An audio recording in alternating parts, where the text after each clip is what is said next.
Funeraria Don Antonio, traslado dentro y fuera de la región, servicios funerarios y autos de compañía, trámites de exhumación y cremación, fórmulas de pagos y convenios, cuota mortuoria, IPS, AFP, TIPRECA, Capredena, tarjetas de crédito, cheques a fecha. Fonos 959 17 31 71 y 992 13 65 46. Funeraria Don Antonio, pionera en la región, en Coyhaique, Cochrane 580, a metros de calle Lautaro. 50 años sirviendo en la región de Aysén. El placer de regalar tiene un punto de encuentro. Fernández Regalos. 25 diseños de poleras regionales, prendas, tejidos y polares exclusivos para damas y varones. Los regalos ideales, el sello regional de Fernández Regalos, son el delicado gesto de saludar a tus seres queridos.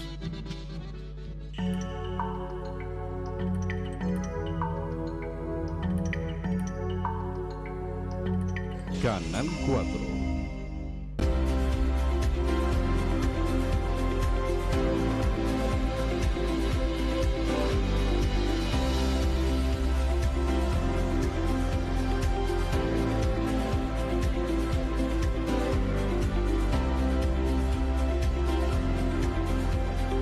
Conoce la gestión del sector público en la región de Aysén a través de Seguimos Conectados.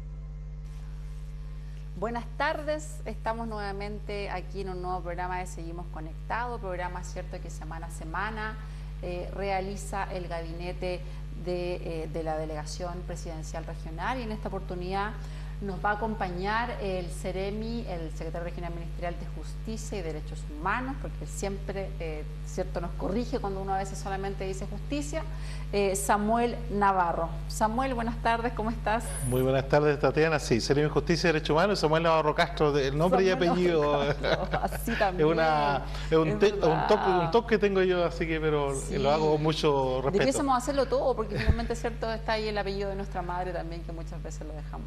Así es, yo reivindico mucho el apellido de mi madre. Sí, Samuel, así es, lo sabemos. Samuel, cuéntanos un poquitito, siempre nuestro programa parte con un bloque más personal para después ya adentrarnos en materia, ¿cierto? En la gestión de lo que ha sido el trabajo durante el primer año tú a cargo de la Secretaría Regional Ministerial de Justicia y Derechos Humanos, y además después vemos algunas noticias, algunas proyecciones, algunos logros, ¿cierto? Y vamos a terminar ahí igual comentando lo que recién pasó la semana pasada, lo que tuvo que ver con la cuenta pública que realizó nuestro presidente Gabriel Boric la semana pasada, la cual hemos estado, cierto, conversando en diferentes medios, en diferentes instancias. Incluso acá se encuentra ahora la subsecretaria de Servicios Sociales, que también se encuentra en este despliegue ministerial y de subsecretarios por el largo de nuestro país. Samuel, cuéntanos, ¿quién es Samuel Navarro Castro? Bueno, Samuel Navarro Castro es un venido y quedado, podríamos decir. Un BIC. Un BIC. Ya vamos a cumplir en 20, la memoria ya me traiciona, 22 años. Algunos todavía me preguntan si soy de acá, y yo creo que prácticamente sí se podría decir. Casado, con 6 hijos, tengo los míos, los tuyos y la nuestra. Y ya todos grandes profesionales, me va quedando el Conchito que está en cuarto medio, así que ya próximo a ingresar a la universidad va a dar la PAES, ya no es la prueba de aptitud, ahora la PAES, y van cambiando el nombre.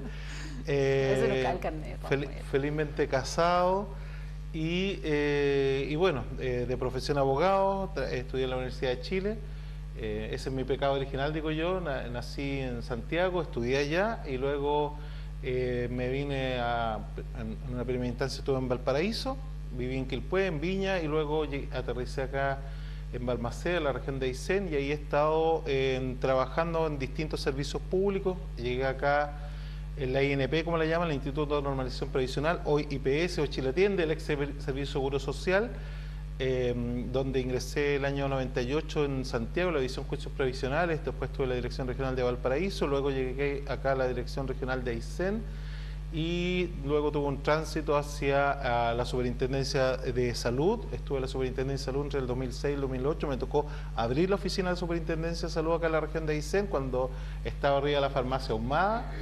y el 2009 ingresé al Ministerio de Educación, a la unidad de subvenciones, para fiscalizar todo lo que tenía que ver con las subvenciones educacionales, y ahí estuve hasta el 31 de marzo del 2022. Del Ministerio de Educación nos traspasaron a la superintendencia, como digo yo, el 2012, y 10 años estuve en la superintendencia cuando el presidente me nombra secretario regional ministerial de Justicia y Derechos Humanos, cargo que estoy desempeñando a contar del 1 de abril del año pasado. Eso como un pequeño resumen. Harta experiencia en el servicio público, como verán, ¿cierto? La que tiene nuestro Seremi de Justicia y Derechos Humanos, Samuel Navarro, pero él también tiene una experiencia, una trayectoria en el ámbito gremial, sindical y vecinal, para que también nos puedas contar, le puedes contar, ¿cierto? Ahí a todos los televidentes de Canal Roco TV, que también ahí nos le habíamos saludado, a toda la gente que ve semana a semana, día a día, ¿cierto? Y se informa, se entretiene con Roco TV.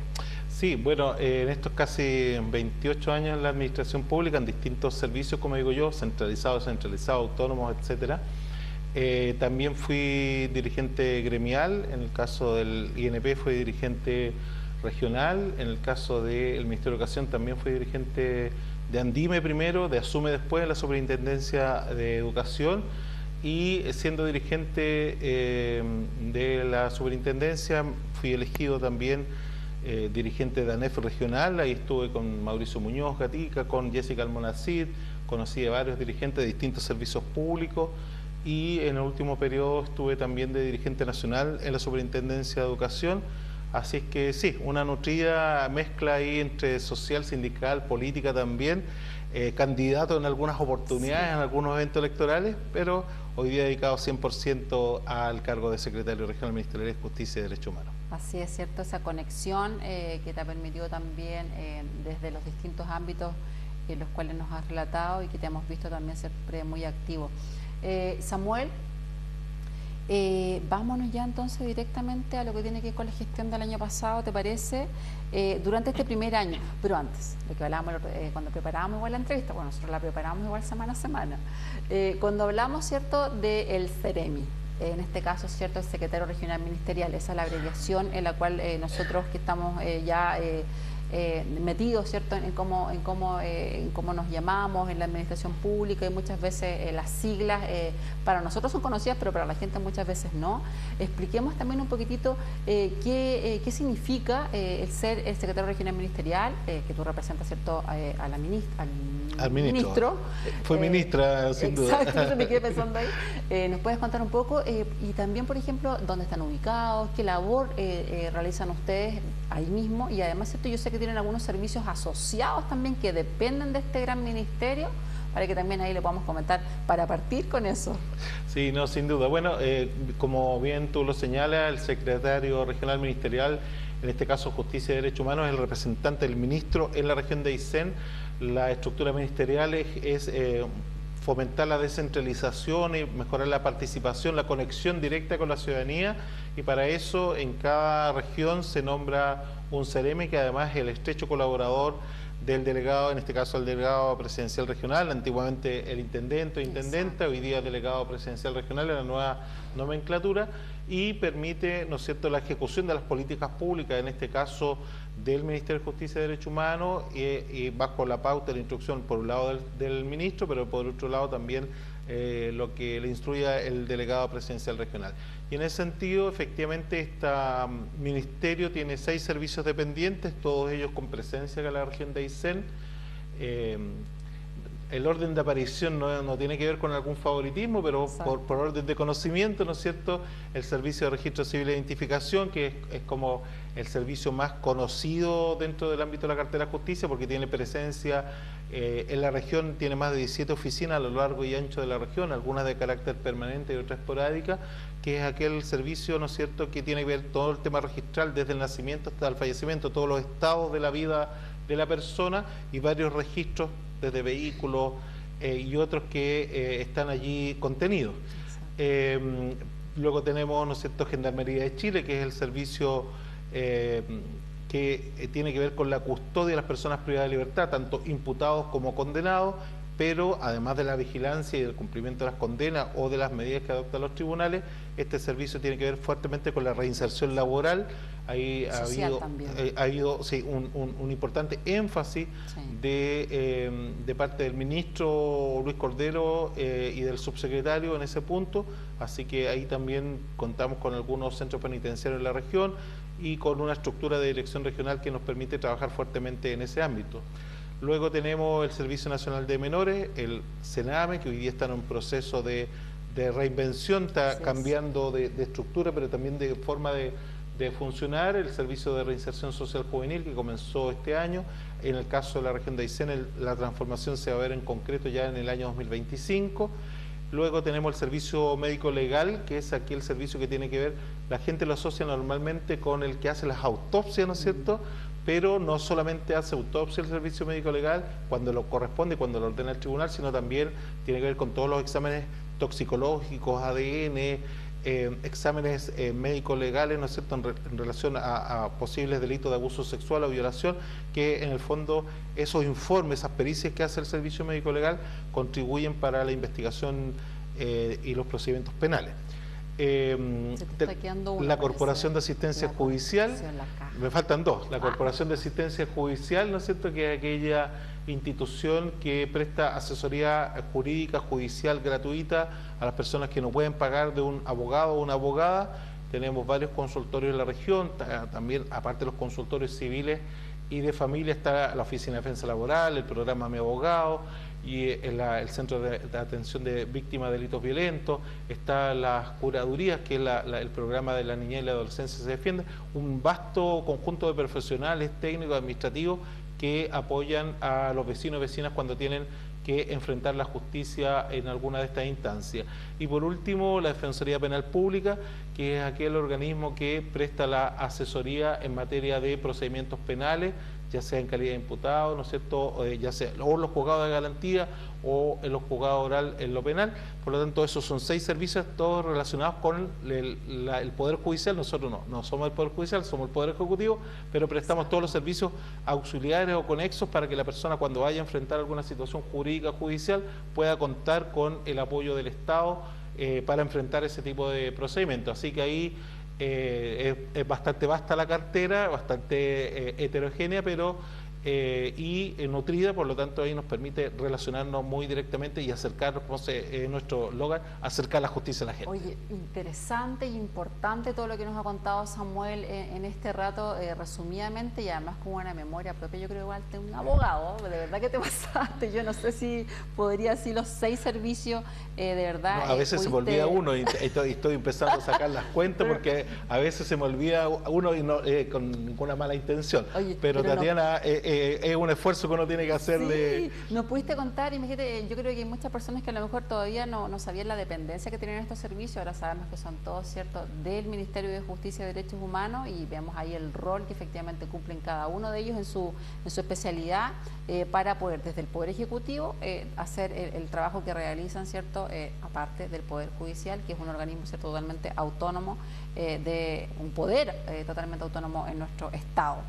Ya, Samuel, pasamos ahora entonces, una vez que explicamos, ¿cierto?, el rol del Seremi de Justicia, del Secretario Regional Ministerial, y además, ¿cierto?, de todos los servicios asociados que tienen en nuestra región y que tiene también, ¿cierto?, por estructura, a este primer año de gestión. Tú, me imagino, igual comenzaste en abril del año pasado. El 1 de abril. El 1 de abril, claro. Estamos igual ahí parecidos en la fecha. ¿Cuáles son las principales problemáticas que tú visualizaste cuando llegaste ahí a hacerte, ¿cierto?, propiedad del cargo, como se podría decir, en el sector justicia en nuestra región? Mira, lo primero que hicimos fue un recorrido por todos los servicios e instalaciones, tanto los que estaban acá en Coyhaique como en Aysén, Cochrane y Cisnes, fundamentalmente.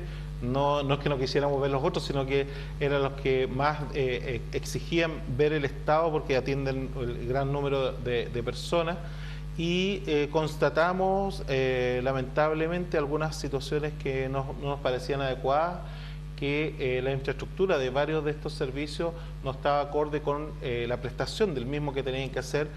Fundamentalmente, el caso más dramático que me tocó enfrentar fue la situación de la Corporación de Asistencia Judicial. Todo esto en el ámbito, en el contexto post-pandémico, ¿no es cierto?, en que varios servicios públicos cerraron sus puertas, empezaron a atender de alguna forma por videollamada o por algún otro sistema, lo que también implicó en algunos casos mantener o sostener ciertas situaciones que no eran apropiadas, y naturalizando, normalizando estar en espacios hacinados, incómodos, con poca iluminación, con poca ventilación, con condiciones no solamente poco dignas para los usuarios, sino también para los propios trabajadoras que estaban allí. Por lo tanto, hicimos este recorrido, este primer diagnóstico, y también consideramos aquellas situaciones que estaban en proceso, de arreglos que estaban en proceso. Por lo tanto, algunas nos ayudaron en superar esta primera etapa, como de enfrentar y corregir. Una de las primeras, y ahí contamos en el caso de la Corporación de Asistencia Judicial, que depende de la Corporación del Biobío, en el aspecto de la Corporación de Asistencia Judicial tiene 4 zonales. La zonal sur corresponde a la Corporación de Biobío, que comprende las regiones del Ñuble hasta Aysén.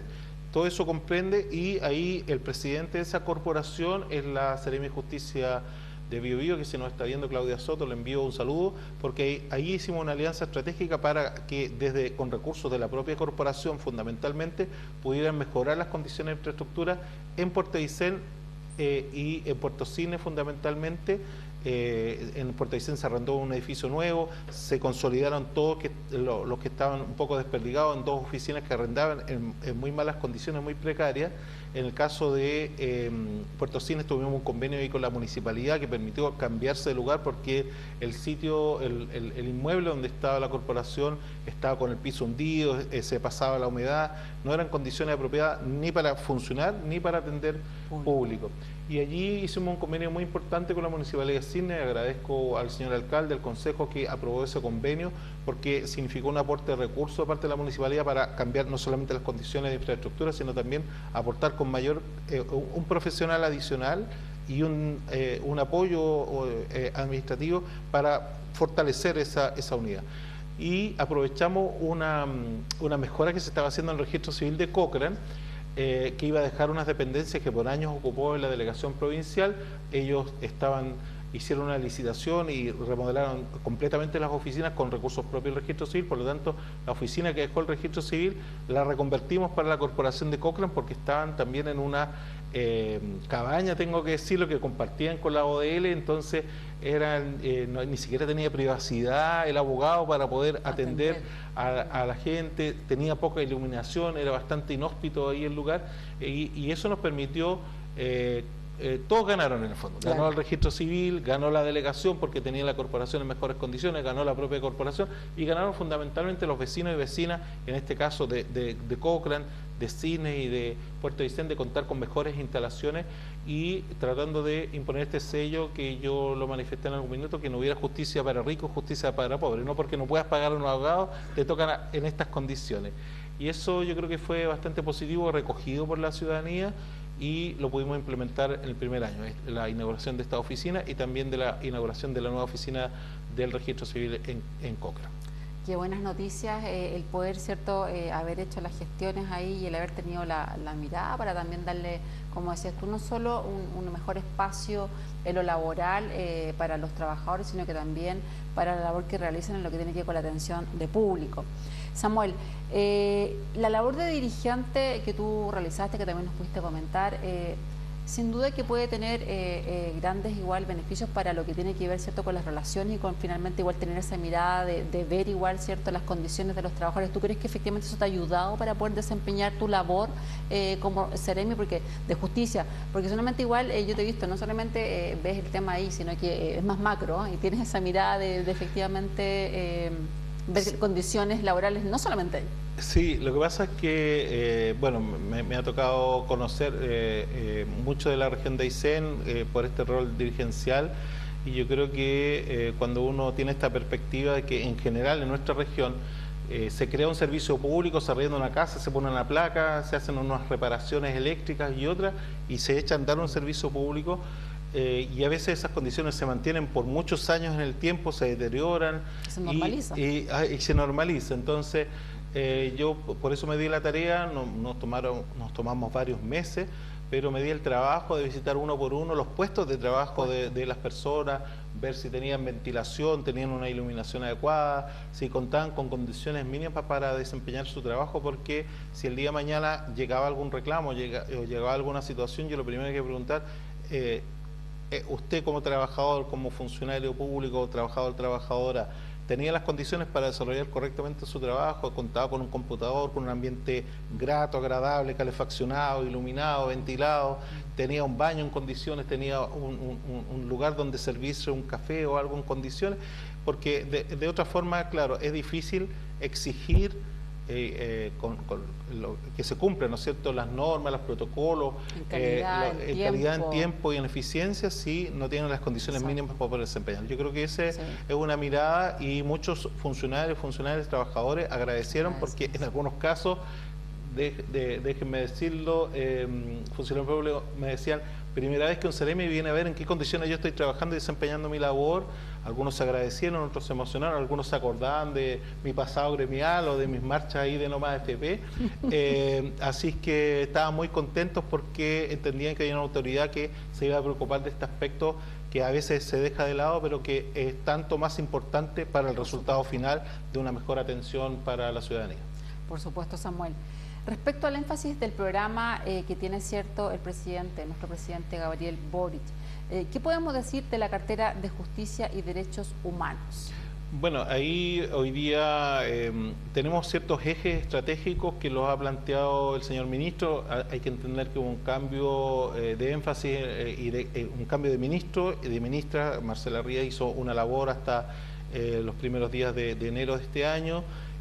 Fue reemplazada por Luis Cordero, y en ese sentido él reforzó algunos énfasis y algunos ejes respecto al trabajo que tenemos que hacer en reinserción social, en condiciones de habitabilidad también de los centros penitenciarios, porque como el presidente y el conjunto de la oposición y el gobierno han aprobado una serie de leyes que tienen que ver con el tema de robustecer la agenda pública, ese robustecimiento de mayor también recursos para las policías, para el Ministerio Público, estas leyes que se han ido aprobando con distintas herramientas y competencias, lo que hace va a redundar en una mayor resultado de la acción policial, y que va a redundar en una mayor cantidad de personas privadas de libertad, ya sea por condenas o por procedimientos de personas privadas de libertad. Y eso impacta en las cárceles, y por eso que también nuestro aporte desde el Ministerio de Justicia y Derechos Humanos para en la agenda de seguridad es aumentar la reinserción social. De cada 2 personas que egresan del sistema penitenciario y que cumplen una condena, una reincide en el delito. Por lo tanto, aumentar ese porcentaje nos exige tener mejores condiciones dentro de los centros penitenciarios para la reinserción, y también condiciones dignas para evitar los hacinamientos, porque al final, si no, la cárcel se transforma en una nueva escuela del delito donde se sigue delinquiendo. Ese es uno de los énfasis que nos ha puesto el ministro y el subsecretario.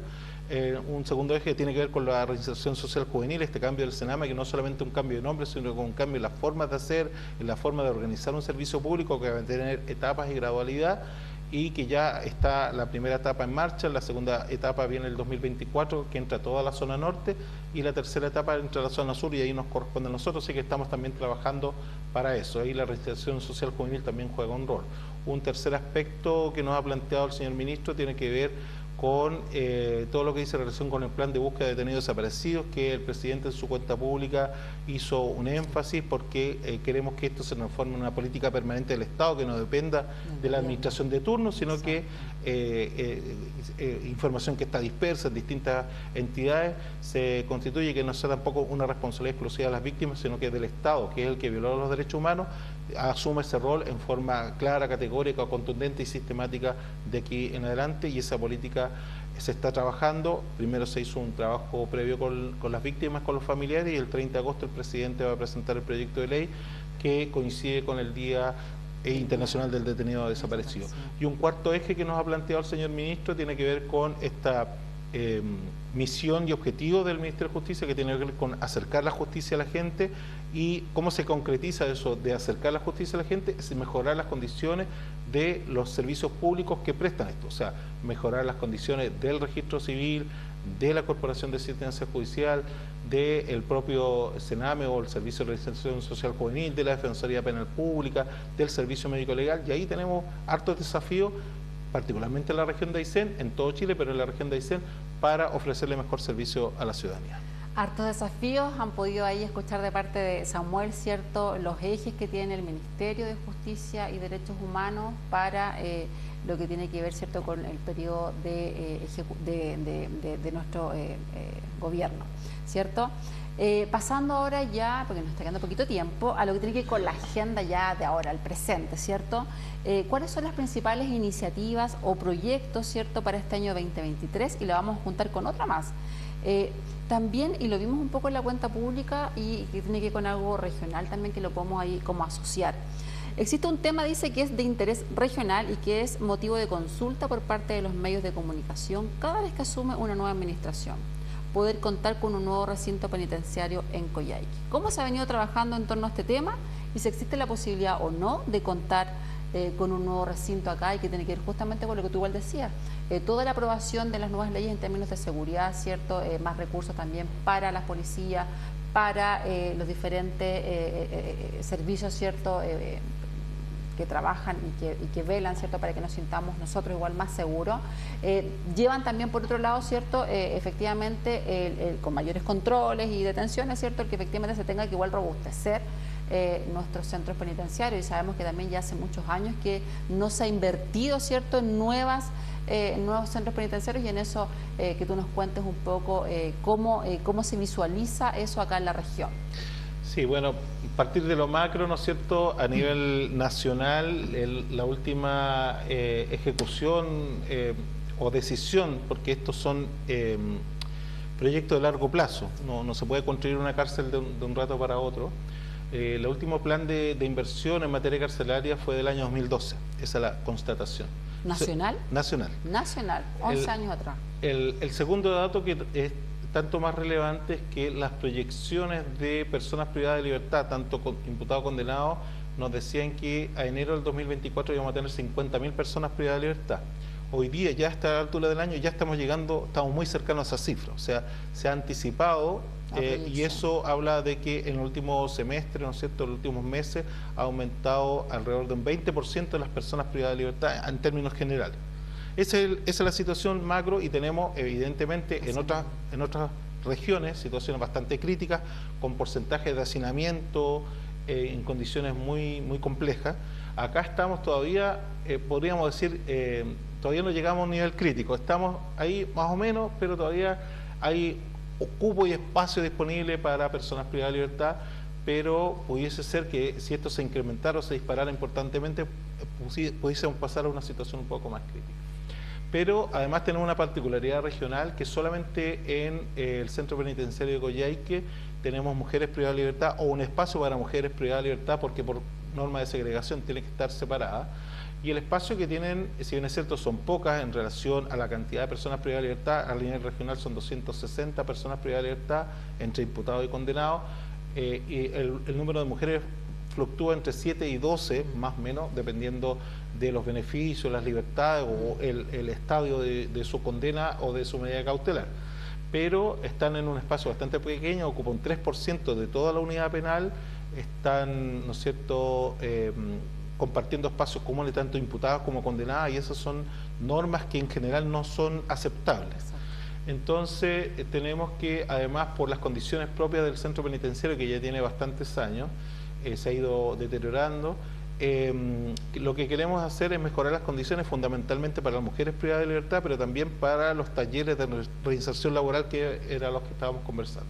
Y el proyecto que tenemos más accesible, pero no por eso vamos a renunciar a un nuevo establecimiento penitenciario, lo que tenemos más accesible es tratar de ocupar el espacio adyacente a la cárcel, donde antiguamente estuvo la Corte de Apelaciones, los juzgados civiles que se quemaron hace varios años atrás, va a ir por el 2001-2002, y ese espacio hoy día que se ocupa un poco de estacionamiento, que está en calle Baquedano con Victoria, pretendemos ahí estamos haciendo una alianza con el Poder Judicial para que nos traspase ese terreno. Gendarmería pueda construir un sistema modular para sacar oficinas administrativas que hoy día están dentro de la cárcel para el exterior, y los espacios que liberamos internamente redestinarlos tanto para las mujeres privadas de libertad como para el tema de la reinserción, lo que nos permitiría mejores condiciones de seguridad, de segregación y también de reinserción laboral y mejores condiciones para las mujeres privadas de libertad. Ahí hemos trabajado muy apoyados por la Seremía de la Mujer y Equidad de Género, Andrea Méndez, a quien le envío un saludo, evidentemente también con el apoyo de la Corte de Apelaciones, de los jueces, de la Seremía de Bienes Nacionales, de todos los actores que son contribuyentes para hacer esa mejora. Y eso es lo que tenemos más próximo, junto con lo que ya hicimos el año pasado, que era mejorar la calefacción. Tenía un sistema bastante eficiente, muy riesgoso. El año pasado ya pudimos cambiar todo el sistema de calefacción de la cárcel, lo que nos permitió hoy día contar con un sistema más seguro, más eficiente y más económico a gas y con proyección de crecimiento. O sea, el sistema que quedó instalado con recursos propios de Gendarmería nos permite visualizar con optimismo el futuro. Lo segundo que hicimos el año pasado, también en relación a este centro penitenciario, es ganar un proyecto del gobierno regional para su conservación, fundamentalmente cambiar toda la red eléctrica que ya está fuera de norma, todo lo que es la red sanitaria y condiciones de seguridad, y podríamos decir de seguridad y estéticas también del centro penitenciario. Ese proyecto hoy día está próximo a licitarse, ya se hizo en todos los trámites entre el gobierno regional y Gendarmería para el traspaso de fondos y empezar a ejecutar ese proyecto sobre 700 millones de pesos. Pero esas son situaciones como para mantener, para conservar, claro. Y tenemos el sueño, la esperanza de contar con un nuevo centro penitenciario. Se ha hecho un sistema nacional de inversiones para otros centros penitenciarios en otras regiones del país. Queremos presentar el nuestro y esperamos que nos pueda ir exitosamente ahí en el ministerio. Tenemos conversaciones pendientes ahí con la gobernadora regional, también los consejeros siempre nos han manifestado esa preocupación, así que esperamos que tener novedades prontamente. No queremos matar el chuncho, como se dice todavía, porque estamos trabajando esa idea, pero estamos considerando esa situación que además cumpla con todos los objetivos, condiciones, requisitos que a veces se nos ponen, que esté fuera de la ciudad, que no genere alguna situación con el entorno residencial, etcétera. Ahí tenemos varias, estamos tratando de cuadrar la rueda, ¿no es cierto?, juntar el hambre con las necesidades, como digo yo, pero pensando en el bienestar de la población y darle mejores condiciones de seguridad en materia carcelaria. Así es. Samuel, como has visto, yo ahí tengo el reloj, se nos ha pasado el rato volando en esta grata conversación donde hemos podido, ¿cierto?, entregarle ahí a la ciudadanía, a los vecinos y vecinas que nos están viendo, más antecedentes de lo que es tu cartera, el Ministerio de Justicia y Derechos Humanos. Y no nos va a dar el tiempo para hacer los comentarios de la cuenta pública, pero sí invitamos a la gente, ¿cierto?, a que nos sigan por diferentes medios. Estamos siempre igual ahí en los medios de comunicación. Todavía aún vamos a seguir comentando acerca de los logros, acerca igual de los anuncios importantes que hizo nuestro presidente la semana pasada en la cuenta pública. Y ahora despedirnos, así que te dejo 30 segundos, solo para que te puedas despedir, bueno, Samuel. Los tiempos de televisión son bastante breves. Esta es una de las primeras casas televisivas que yo visité cuando me inicié acá en la región. No, agradecer, las puertas de la Seremía de Justicia y Derechos Humanos están abiertas, calle Bulnes 21.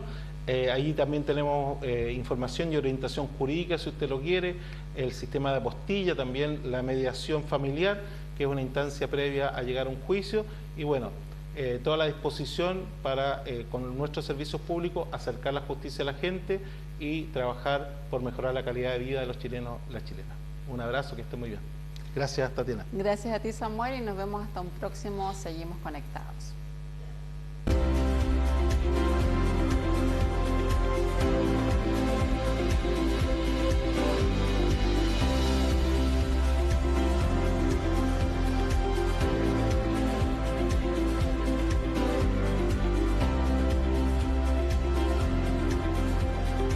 Conoce la gestión del sector público en la región de Aysén a través de Seguimos Conectados.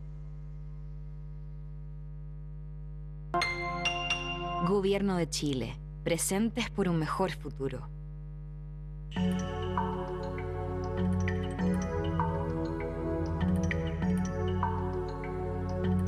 Canal 4. ¿Perdió las llaves de su vehículo, negocio o de su casa? No pierda tiempo. En Cerrajería Don Agustín está la solución. Bilbao 1368. Fono Urgencia más 569-9613-4869. Coyhaique, región de Aysén.